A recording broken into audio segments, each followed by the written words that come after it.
Okay, everybody, welcome to the afternoon session. Now, normally I've just pre-seed the bios of all the presenters so this morning anyway, but for this gentleman, Eric Pinkerton, I'm actually going to read it out because I think it's so interesting. So, I'm going to build you up. Okay, Eric has been breaking things just to fix them again since before he could walk. At 20, he spent his summer evenings as a nightclub bouncer and read tarot cards during the day. Very diverse background.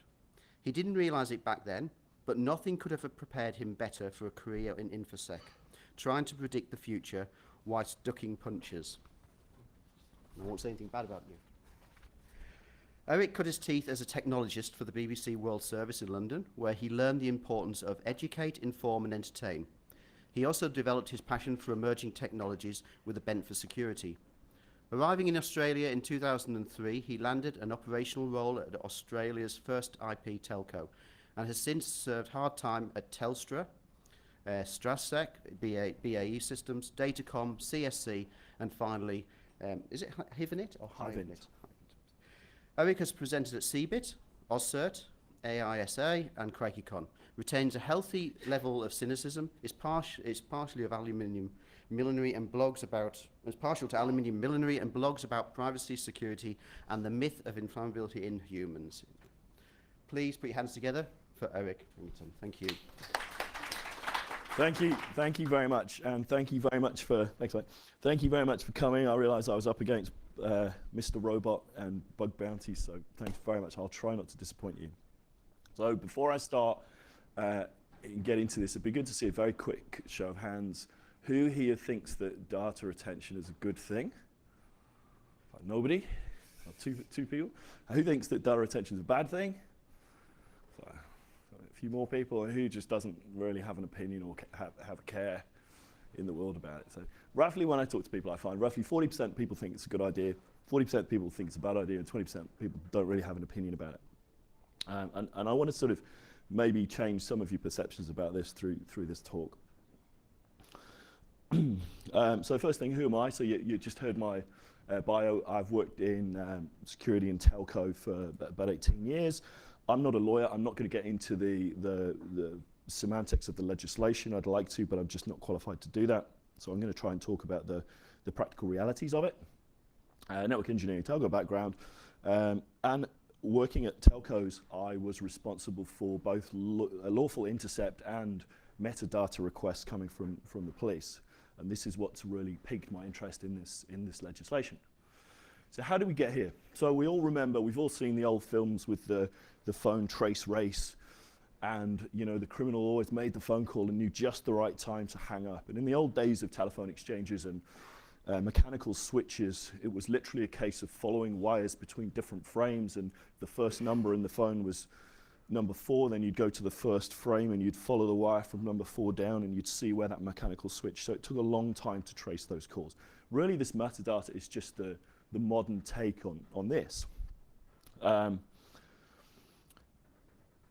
There's also a kind of interesting, I guess, backstory to the wiretaps in general and listening in on phone calls in Australia, in that there's a very interesting blog on the Australian Institute of Criminology that details the systemic abuse of the law in and around wiretaps through the New South Wales Police, going right the way from the 1940s right through to the 1980s, where the New South Wales Police were illegally buying vans from what was then Postmaster General, which is now Telstra, and printing fake Telstra uniforms and making these little boxes using consumer-grade electronics and putting them in wiring cabinets in the street. And they were listening in on, suspects talking to their lawyers. And Telstra themselves were getting hundreds of these subscriber requests. Who owns this phone number? And they were told that these subscriber requests were coming from intelligence gathered during normal policing, when in fact they were all gathered quite illegally, and they were being used to legitimize the collection of data. So there's a huge history in Australia of abuse of these types of privileges, and there's an open debate about whether it was actually a good thing or a bad thing on aggregate, because obviously they did put a lot of people behind bars who probably deserved to be there.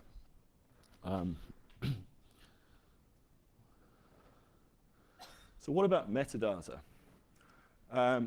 So my interest in this came from, I worked for a small ISP in Australia, and I could go back around 7 years, which was the age of the company. So if somebody came to me from a police force or an agency and said, who had this IP address, or who owns this phone number, back in, it would have been back in, 1997, I could have gone and done it. And if it would have been a 7-year-old request, I'd have to recover it from magnetic tape, and it took me half a day, and we used to charge $100 to the agency for supplying that information. Then I moved from a smaller ISP to Telstra, and because I'd done some of this at the previous IP, I became the go-to guy for law enforcement requests at Telstra in and around the mobile data networks. So it was the time when iPhones were becoming a thing, and we built a network at Telstra which was designed to support WAP. Do you remember the Nokia phones with WAP?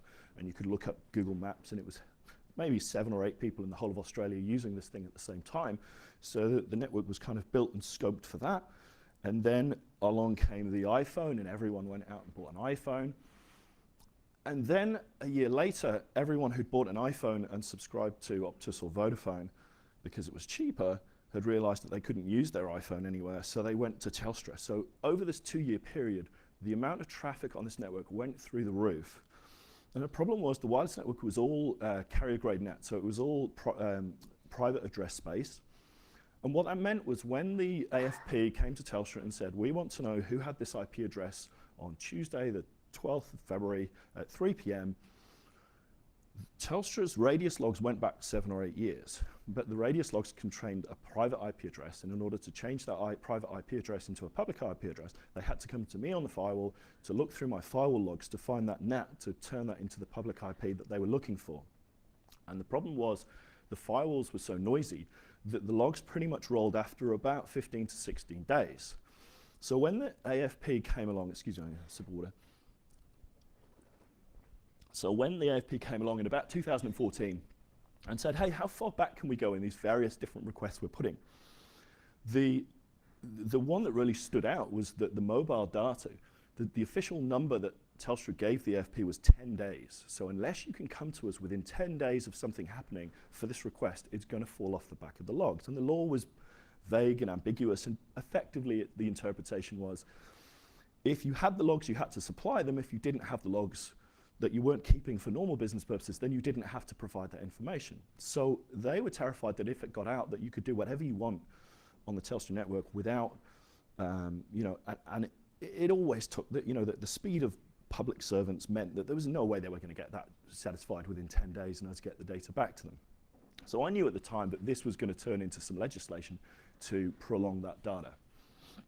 And sure enough, in about 2012, the Attorney General at the time, Nicola Roxon, the AFP, put together a discussion paper, and it went out to the industry, and it became what is now the data retention law. It came into effect in 2015, but carriage service providers were able to defer compliance until April this year, which they all did. They all made a very big noise about it. They complained it was going to cost them a fortune. They complained that it was a violation of privacy. They complained it was a honeypot for hackers. The government proceeded anyway. They made a few concessions and a few changes. The government came up with a figure of 128 million and then set about divvying that out to 180 different carriage service providers, and the grants ranged from $10,000 to $40 million in order to gain compliance with that legislation. Now, because I'm a security consultant and because I've got a telco background, and I was, I guess, greedily thinking, hey, there's going to be all this work for me to go and help these companies secure these systems, and because I know a little bit about them, I'll be well placed to shepherd them through this process, and especially given all of their rhetoric about this is a honeypot for hackers. That potentially this is a lot of personal information. You don't want to be on the wrong side of a breach. So I wanted to know how secure that data was. That's the government doling out. That's how the grant process worked. So first thing to understand, and this is something that seems to have passed an awful lot of tech journalists, is this difference between data retention and lawful intercept, the red pill and the blue pill. So this is the kind of thing that we do in security a lot, which is throw binary questions out there. So I asked you who thought the data retention was a good idea, who it was a bad idea. It was a dumb question because it's such a nuanced thing. There's cases where it's a great idea. I'm a privacy nut, but I also don't want to be on a plane that gets blown up. So, you know, I realized that there has to be a scale at where this is a good thing and here this is a bad thing. So a case in point, when I was at the old ISP, we got a phone call at about 4 a.m. The guys in the NOC were in a bit of a panic because they'd had the first emergency subscriber request, and they came to me to really make a call on it. So effectively what had happened is a policeman had phoned up at 4 a.m. and said, we need to know who owns this IP address, because a teenage girl had posted a suicide note online, and some people who'd seen the suicide note had phoned the police, who'd found magically the owner of the forum who'd supplied the IP address of the girl, and they had grave concerns for her. So I had to then make a very quick call whether this was a very, very elaborate social engineering attack, whether it was a legitimate request, and whether or not I should satisfy this request with this very concerned sounding policeman on the end of the phone. So what I did was I hung up on him, and then I phoned back the police agency with the public number, and I asked to be put through to him, so I had some confidence that he was a copper at least, whether he was allowed to. And the story was they were able to find the address of the girl from our billing records, send a police car around, break into the house, they found the girl unconscious and rushed her to hospital, and she survived. So, you know, for me, there's, you know, that is a very edge case, but there is obviously a case where these kind of things are useful. So it became very hard to see people running around saying that none of this should be allowed, you should have all your privacy and so on and so forth. So in the process of doing this, I kind of stumbled across this thing which I thought was interesting to include in this talk. And it's something that I found quite difficult to explain, which is quite ironic, and you'll see why. I found this quote from Lewis Carroll. I've got a special relationship with Lewis Carroll because I was born in the town where ostensibly Lewis Carroll had a special relationship with a 12-year-old girl that became Alice in Wonderland. But when I use the word Humpty Dumpty said in a rather scornful tone, it means just what I choose it to mean, neither more nor less. Now, in the world of InfoSec, I often have conversations with my boss about the meaning of particular concepts within InfoSec. And the solution we often arrive at is that a given term means what I need it to mean in the context of the conversation I am having. And metadata was one of these things. What does metadata mean? Now, there are so many journalists who've gone out to explain what metadata is, but what it is absolutely depends on who you're talking to and what you're talking about. So I sat down and I thought, how many other words could I think of that fell into that category? And this is what I came up with. So if you think about these words, you know, what is art, what is big data, what is threat intel? It absolutely depends on what you're talking about and the conversation you're having. And this is the problem with, you know, this is a common problem in InfoSec where you rely on a lot of these concepts and these words. And this is why we have confusion, and this is why people get it wrong, because it's very difficult to not know that you're actually talking about two different things. So metadata, by definition, is data about data, and data about data, for instance, would include your browsing data if we're looking at metadata about your internet browsing data. But the metadata that we talk about when we talk about the lawful interception laws does not include that data. So these are my thoughts on some of this confusion. What I, probably racing ahead of myself, but what I sort of set out to do is to try and prove out how, how secure this information was. And in the process of researching this, I found that there were heaps and heaps of misinformation and misunderstanding and well-intentioned ways, attempts to try and explain this to the Australian public that fell short. So I thought it'd be interesting here to try and bust some of the myths around this. So the first one is, obviously, as I've just alluded to, it includes your browsing history. The legislation explicitly excludes your browsing information. So paragraph 187A puts beyond doubt the service providers are not required to keep information about a subscriber's web browsing history. So this comes up again and again, and you will see VPN vendors trying to sell you VPNs on the back of your government spying on your web browsing history, and there'll be claims that the government can see whether you're looking up, sexual health clinics and what the implications of that, what they can apply about your lifestyle and so on from those things. So it's absolute nonsense. It doesn't include passwords or PINs, so the password you use to connect to your ISP or the password that you use in your ISP email is not included in this. They don't include billing information for free services. So sort of hotel, free Wi-Fi in a hotel, that isn't included.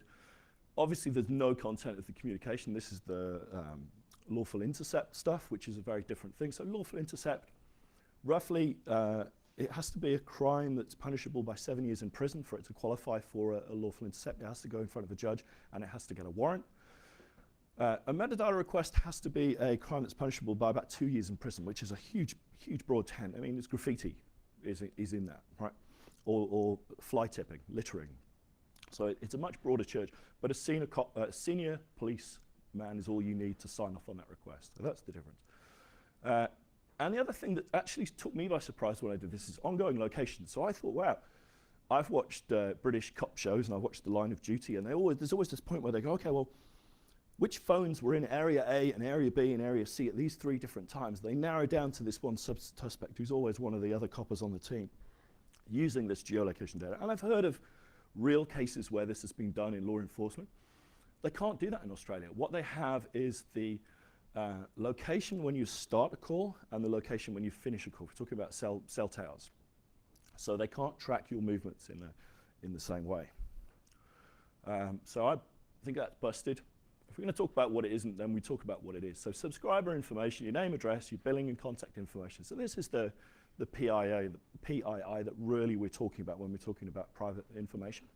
The source and destination. So if you're making a phone call, they want to know your number, the number you're calling. If there's anything on the network that's doing things like forwarding or transfer or call waiting or anything, they want that kind of information. The IP address that you're given when you connect, but not the IP address that you're, the websites that you're hitting. The time and date and duration of your call or your internet traffic. So when you start, when you end, crucially the time zone. If you get that wrong, you end up nicking the wrong guy, as the police in Australia have found a few times. The service type, so they want to know what it is, if it's internet or Wi-Fi or voice or so on and so forth. And as I said, the location at the start and the end of the communication. The next myth is that you need a VPN. So many people will tell you, you absolutely need a VPN. Everybody but everybody is, if you look at Facebook now, there'll be an advert for a VPN in the corner of the screen. And I'm still, my view on the VPN is, yes, by all means, go out and install a VPN. The first problem you've got to worry about is if you buy a VPN, are you actually getting any of your traffic encrypted? So it's been shown that some of these, I'm not pointing to these in general, but some of the VPN providers out there don't actually encrypt any of your traffic, especially some of the dodgy Android versions. The next thing is, from a signal to noise ratio, if you're genuinely doing something you don't want the government to know about, it implies you're probably doing something a little bit dodgy. And by self-selecting yourself into a group of other people who are doing something dodgy, you're directing focus of law enforcement towards you. And given what we know about the outcome of Edward Snowden and all those kind of things, I, for one, would be incredibly disappointed if GCHQ and the NSA weren't behind some of these companies, right? So you've got to think about that. That if you're going to do something dodgy and you're going to employ a VPN, can you really trust the person who's running that VPN to either satisfy law enforcement requests or just be law enforcement in general? I think the rush to VPNs is largely driven by the Dallas Buyers Club incident, where people got pinged for downloading a dodgy copy of a film and were made to pay, got an aggressive letter and were made to pay a fine. And I think a lot of those are probably on VPNs now. Interestingly, so if you go to, I've chosen these two because they had quite interesting things about the Australian legislation on their website. Data about data shows when a communication took place, the sender and the recipient devices used, their location, and much more. Although it excludes communication content, having access to thousands on thousands of data allows drawing many conclusions about your life, from your home and work address to which health clinics you visit. It's absolute bullshit. They cannot tell which health clinics you visit just by looking at the metadata, unless they're doing some very pointy-headed stuff. But this is all, fear sells. This one says, Australia data retention laws make it completely unsafe for Australians to surf the internet. Worry not, Australian VPN helps you stay anonymous. So there's this fear. Now, the other rhetoric that comes up over and over again, if you look at the sales spiel for VPN companies, is that, hey, if we can't convince you your government is spying on you, we can absolutely convince you that your ISPs are spying on you.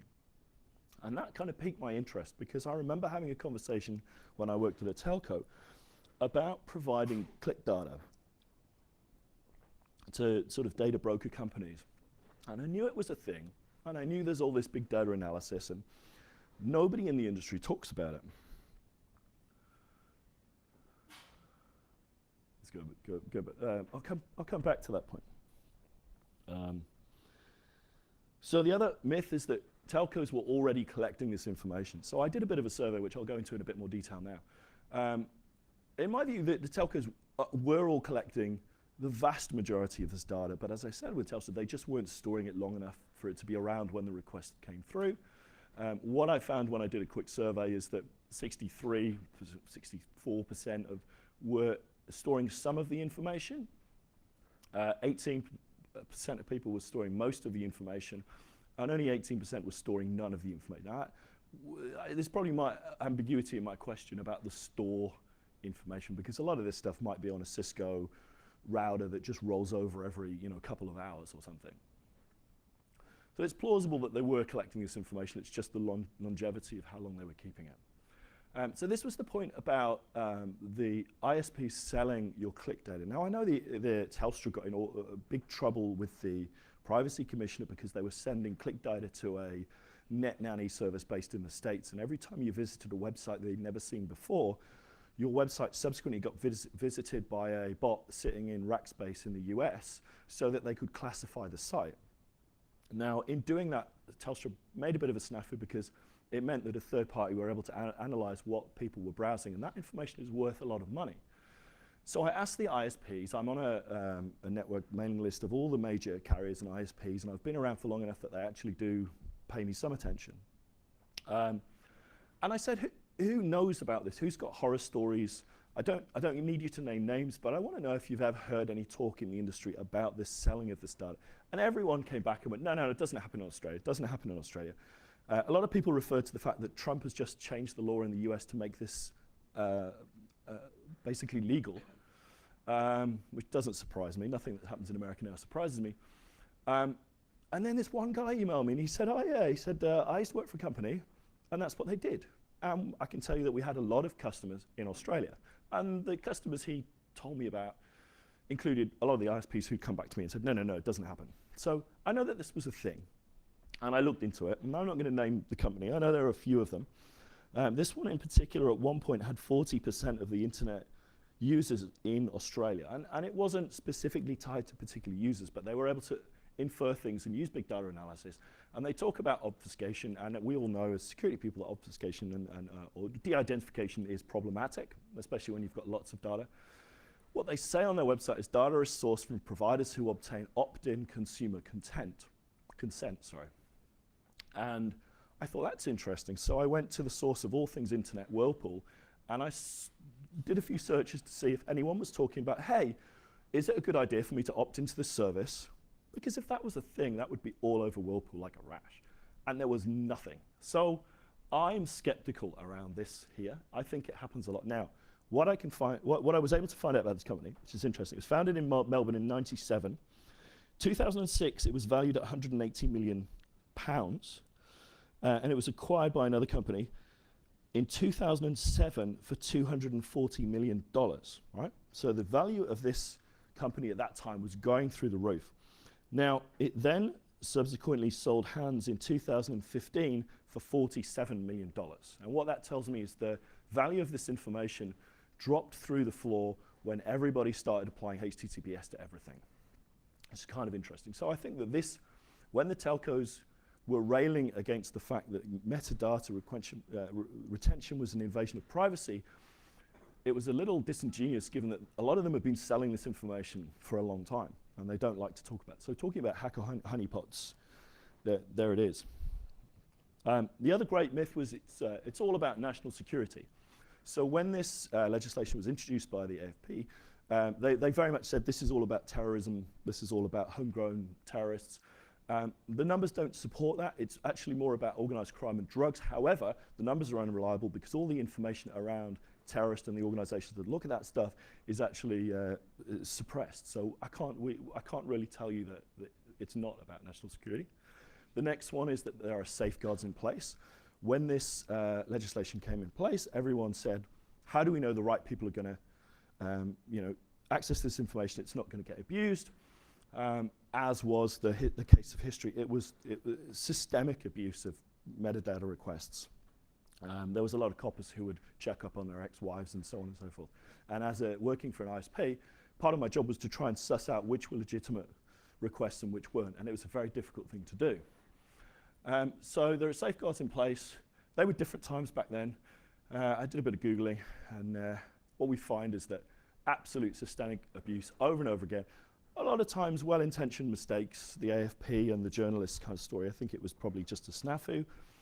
We've made a lot of gains in this area with the Commonwealth Ombudsman right to report. This report was only dropped in the last week, and it was quite scathing of the Border Protection Agency, I think. So we are making gains in this area. And my view is there's always going to be abuse. There always was abuse. There's a cultural problem there. I think that the cases of this abuse are so slim that they don't outweigh the value of the, my personal feeling is that the value of metadata retention is greater than the risk of this kind of abuse. Here in Queensland, there was a, where's the one? Queensland Police were, if coppers were phoning in sick, they were basically going and seeing if they were sitting on the beach in Burleigh Heads. Or they were interested in whether cadets at the training college were sleeping with each other by getting metadata requests about their SMS messages and trying to infer things from that.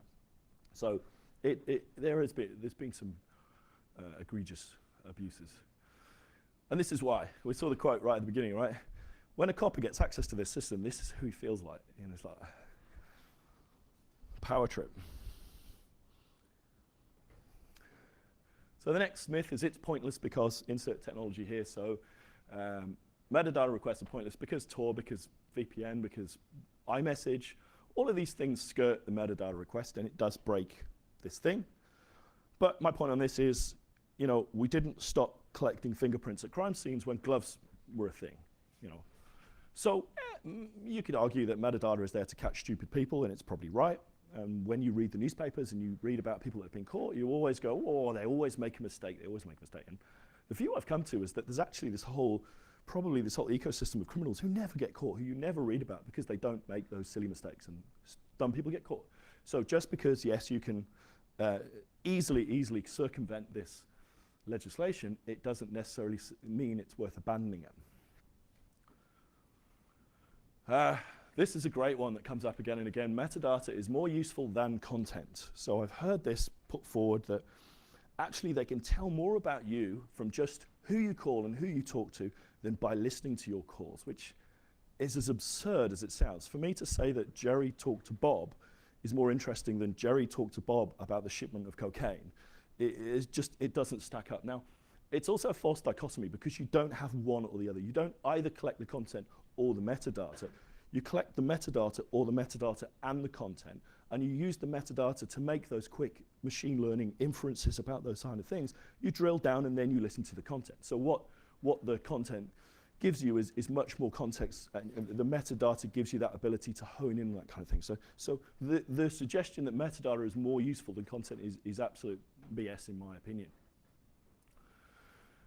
It's not personally identifiable information. So again, this is one of these words that, the language is very difficult as a tool to kind of set this out, and this is why we have confusion. But the Parliamentary Joint Committee on Intelligence and Security, in pushing through this law, recommended specifically that the data that is required to be kept under the new data retention provision is to be considered personal information under the Privacy Act. Now, what that means is that all of the data in the metadata retention request is now in scope for the new breach notification laws that will come into play at the end of this year. So if I'm right about my concerns about the security of this information, we're going to start reading about and hearing from ISPs that have lost this information. I'm going to speed up a little bit. The other one is it will bankrupt the ISPs. There was a lot of fuzzy math done on how much it was going to cost. Everyone disagreed. Absolutely, this is going to bankrupt smaller ISPs. It's a very, very competitive game, very tight margins. What no one talks about is the fact that it's actually revenue raising. So every time they satisfy a request, they can charge the agencies. They all charge different amounts. You can actually pay Telstra to get your own metadata. So Telstra, after arguing with Ben Grubb about not giving him his metadata for years, somebody went, hey, why don't we just charge people for it? So was talking with someone the other day who's convinced Telstra that he's his wife to make the process of phoning up and getting things changed on her account easier. And he explained his voice by explaining to Telstra that he's had a sex change. And I've offered to pay for him to do a metadata request to see what it says about don't mention his voice on his account. So we'll look forward to seeing that. It's a honeypot for hackers. Alistair McGibbon doesn't agree it's a honeypot for hackers. Some of the conversations I've had is that this information is now more secure than it ever was. Telstra's view is that they had all this different information on all these different systems and all these people relied upon to collect the information when it was needed. Now they've had to aggregate it all into one place. It is a honeypot for hackers. I think, yeah, it probably is. But bear in mind, they're already storing this information and they're already terrible at security. We all read about TalkTalk. So the key to this was how much of that 180 million was spent on security. I did some freedom of information requests. If you've never done an FOI request, I recommend you do. If you've ever been inconvenienced by a public servant, then get your own back. Do an FOI request. FOI requests typically result in an IFO, an invitation to F off. It's a game of chess. You get better at doing this. Geordie Guy's a master at this. Josh Taylor's a master at this. You go and you ask a very specific question, you get an answer, and it opens this Pandora's box of wonderful information. I asked them what ISPs were spending on security based on the response to the grant application, and weirdly they toed and froed and gave me access to 2 documents out of 180 ISPs, none of which really mentioned money around security. It didn't surprise me. Building and infrastructure modifications, no pen test, nothing. This was all the things that were on the form. Security wasn't even mentioned as a possible thing that they would want to think about when pricing this up. I did a survey of the ISPs. I asked some very generic security questions. I won't waste your time with this, but this was what I was interested in. What security controls are you using to protect this data? What I did is I flipped this graph the other way around and looked at it in a cynical hat, and we find that 55% of people say that they did an internal 55% of ISPs didn't even do an internal pen test on this stuff when it was security. Only 18% of them haven't got a firewall for this stuff. So I think it's absolutely going to get owned. I found all the people I know in security companies that I work with, and in fact, no, I found my boss who knows all these people. I'm not that well connected. And asked them, did anyone come to you and say, can you come and help us secure this system? And every single one of them, to a man, said, no, we haven't heard from anyone. That's quite interesting. So here's my conclusions. So 1, the new laws do not give police any more powers than they had previously. Don't buy into the hype. It doesn't include your browsing data, geolocation data. But carriers may have been collecting all and selling all that information for years. It's kind of moot. Some of them will get compromised, absolutely guaranteed, and we'll find out about it because of the breach notification laws. Many smaller ISPs will end up being acquired by larger ISPs for very little as a result of this. So you're going to see a sort of shrinking of the market. The use of metadata is being misused, always being misused, continue to, and more work needs to be done, but I don't think it's worth abandoning it over that. And my final point is really about the context of this information. So how much do the Australian government know about you? Okay, so that's how much I think the Aus government know about you. That's how much your ISP knows about you, your partner, mass transit cards, so things like your Opal card, your Mikey card, what they can tell you about you. Bear in mind that metadata retention requests are a very specific thing. The police can go and ask for information from lots of other providers that can build up a picture, and they can start to aggregate that information. So all of these things are possible things that the police can go and ask for information about. Flybys, you can tell an enormous amount by someone by their Flybys card. You can tell, I saw a talk yesterday about a murder that was solved using a fitness tracker of the victim. This is what your parents know about you, this is what Facebook knows about you, this is what Apple knows about you, this is what Google knows about you, and this is probably what Five Eyes knows about you. And this is what you're worried about. So that's my final point. Have we got time for a quick question? We have got time. So have we got a question for the time? Just, yeah.